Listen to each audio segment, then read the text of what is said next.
All right. Ducks. The day before the last day of school, Mr. Tushman called me into his office to let me know that they had found out the names of the 7th graders from the nature retreat. He read off a bunch of names that didn't mean anything to me, and then he said the last name, Edward Johnson. I nodded. You recognize that name? He said. They called him Eddie. Right, well, they found this in Edward's locker. He handed me what was left of my hearing aid headband. The right piece was completely gone, and the left one was mangled. The band that connected the two, the Lobot part, was bent down the middle. His school wants to know if you want to press charges, said Mr. Tushman. I looked at my hearing aid. No, I don't think so, I shrugged. I'm being fitted for new ones anyway. Why don't you talk about it with your parents tonight? I'll call your mom tomorrow to talk about it with her too. Would they go to jail, I asked. No, not jail, but they'd probably go to juvie court, and maybe they'd learn a lesson that way. Trust me, that Eddie kid is not learning any lessons, I joked. He sat down behind his desk. Augie, why don't you sit down a second, he said.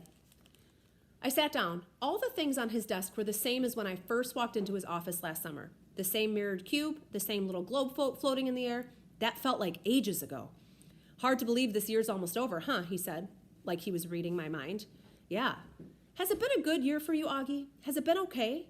Yeah, it's been good, I nodded. I know academically it's been a great year for you. You're one of our top students. Congrats on the high honor roll. Thanks. Yeah, that's cool.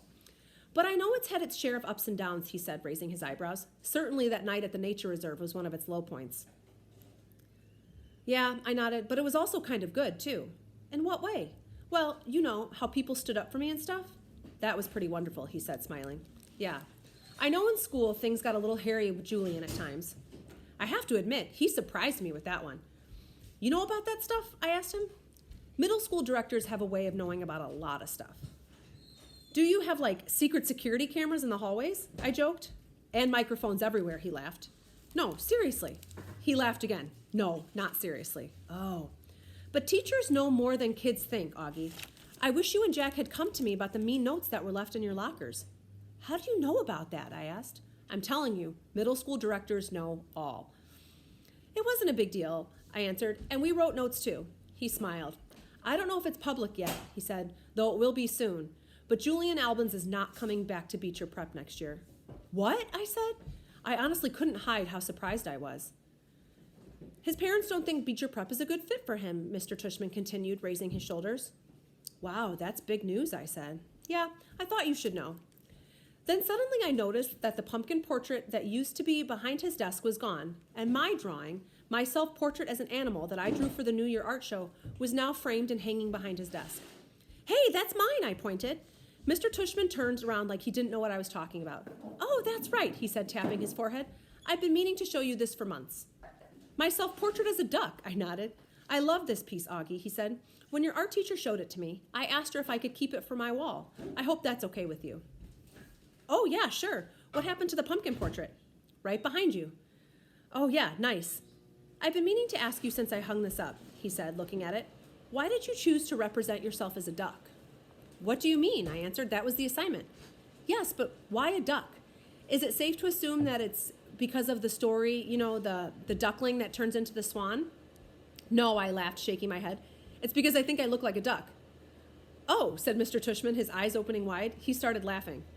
Really? Huh. And here I was looking for symbolism and metaphors, and sometimes a duck is just a duck. Yeah, I guess, not quite getting why he thought it was so funny. He laughed to himself for a good 30 seconds. Anyway, Augie, thanks for chatting with me, he said. I just want you to know it's truly been a pleasure having you at Beecher Prep, and I'm really looking forward to next year. He reached across the desk and we shook hands. See you at graduation. See you tomorrow, Mr. Tushman. The last precept. So remember Mr. Brown's precept? This was written on Mr. Brown's chalkboard when we walked into English class for the last time. Mr. Brown's June precept. Just follow the day and reach for the sun. The polyphonic spree. Have a great summer vacation, Class 5B. It's been a great year, and you've been a wonderful group of students. Remember, please send me a postcard this summer with your personal precept. It can be something you've made up for yourself or something you've read somewhere that means something to you. If so, don't forget the attribution, please. I really look forward to getting them.